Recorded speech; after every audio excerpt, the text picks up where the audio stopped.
Knee cap यानी पटेला बार बार उतर जाना सिंपल प्रॉब्लम नहीं है। इस कारण से आपका हर कदम में डर बैठा रहता है और कभी भी आप फुल कॉन्फिडेंस से नहीं चल पाएंगे।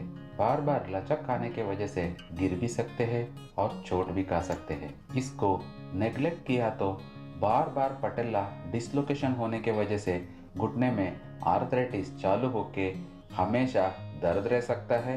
बाद में नी रिप्लेसमेंट का चांसेस बढ़ जाता है। दोस्तों, मैं doctor Nagendra Prasad, sports injury and arthroscopic surgeon.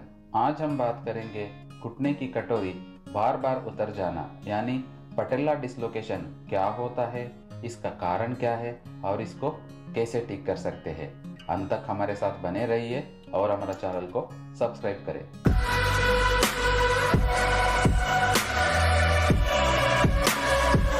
Patella dislocation अक्सर कम उम्र में दिखाई देने वाला प्रॉब्लम है।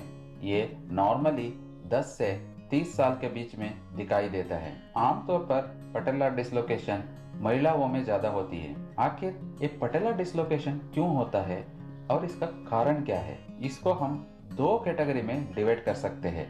पहला मुख्य कारण है डेवलपमेंटल प्रॉब्लम्स, जैसे कि जिन लोगों के घुटने चलते वक्त आपस में टकराते हैं, इसको मेडिकल भाषा में नॉक नी अथवा जीनो अलगम बोलते हैं। और कुछ लोगों का लिगामेंट्स जन्म से ही लैक्स मतलब ढीला रहता है। कुछ लोगों का नी कैप नॉर्मल जगह से ऊपर रहता है, मेडिकल भाषा में इसको हम पटेला अल्टा कहते हैं। और कुछ लोगों में बोन सही से ना डेवलप होने की वजह से पटेला डिसलोकेशन होता है। ऐसे लोगों में एक साधारण चोट काफी है पटेला डिसलोकेशन होने के लिए। इन लोगों में एक बार पटेला डिसलोकेशन होने के बाद बार बार पटेला डिसलोकेशन होना चालू हो जाता है। दूसरा कैटेगरी में आते हैं कोई भी डेवलपमेंटल प्रॉब्लम ना होने के बाद भी पटेला डिसलोकेशन होना। इन लोगों में चोट के समय घुटना गलत तरीके से घूम जाने की वजह से पटेला डिसलोकेशन हो जाता है। इस सिचुएशन में आपका एज 20 साल से कम है तो फिर से डिसलोकेशन होने का चांसेस बहुत ज्यादा है। जब पहली बार डिसलोकेशन होता है उस समय MPFL लिगामेंट टूट जाता है। ये MPFL लिगामेंट घुटना मोड़ते वक्त पटेला को अंदर की तरफ खींच के रखता है। एक बार MPFL लिगामेंट टूटने के बाद पटेला बाहर की तरफ भागने लग जाता है। इसके वजह से फिर से पटेला डिसलोकेशन होने का चांसेस बढ़ जाता है। ज्यादातर लोगों में पटेला पहली बार डिसलोकेशन होने के बाद अपने आप अपना ओरिजिनल जगह पर आ जाता है। कुछ लोगों को पता भी नहीं चलता है पटेला डिसलोकेशन हुआ था। एक बार MPFL टीयर होने के बाद पटेला की बैलेंस बिगड़ जाती है। नी कैप बाहर जाने के वजह से फीमर बोन का घिसावट चालू हो जाता है। ये आने वाले समय में नी आर्थराइटिस का कारण बन सकता है। इसको सही पता करने के लिए एक्सरे, CT स्कैन और MRI के मदद ले सकते हैं। एक्सरे से पटेला में कोई फ्रैक्चर है तो पता कर सकते हैं। CT स्कैन से फ्रैक्चर और बोन में कोई डेवलपमेंटल प्रॉब्लम है तो पता चल जाता है।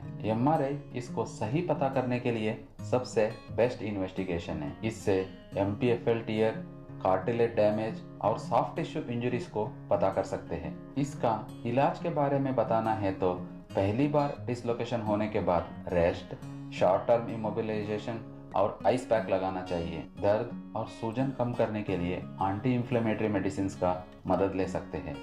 MRI में आपको हाई ग्रेड MPFL टीयर है और आपका एज 30 साल से कम है तो आपको MPFL रिपेयर अथवा रिकंस्ट्रक्शन सर्जरी की जरूरत पड़ सकती है। वही आपका एज 30 साल से ज्यादा है और पहली बार पटेला डिसलोकेशन हुआ है तो आपको सर्जरी की जरूरत नहीं है। अगर आपको एक बार से ज्यादा डिसलोकेशन हुआ है तो किसी भी एज पर आपको सर्जरी करानी ही होगी। जिन लोगों के घुटने चलते वक्त आपस में टकराते हैं और बचपन से ही हड्डी में टेढ़ापन है, उन लोगों में MPFL के साथ इसको भी सही करना चाहिए। आखिरी में एक सबसे इम्पोर्टेंट बात है, सब लोगों का पटेला डिसलोकेशन एक जैसा नहीं होता है, इसलिए ट्रीटमेंट से पहले बहुत सारे बातों को ध्यान में रखना बहुत जरूरी है। हमेशा एक स्पोर्ट्स इंजरी स्पेशलिस्ट को दिखा के ओपिनियन लेना चाहिए। अगर आप भी पटेला डिसलोकेशन से परेशान है तो नीचे दिए हुए नंबर पर अपना MRI भेजकर फ्री एक्सपर्ट ओपिनियन ले सकते हैं। धन्यवाद।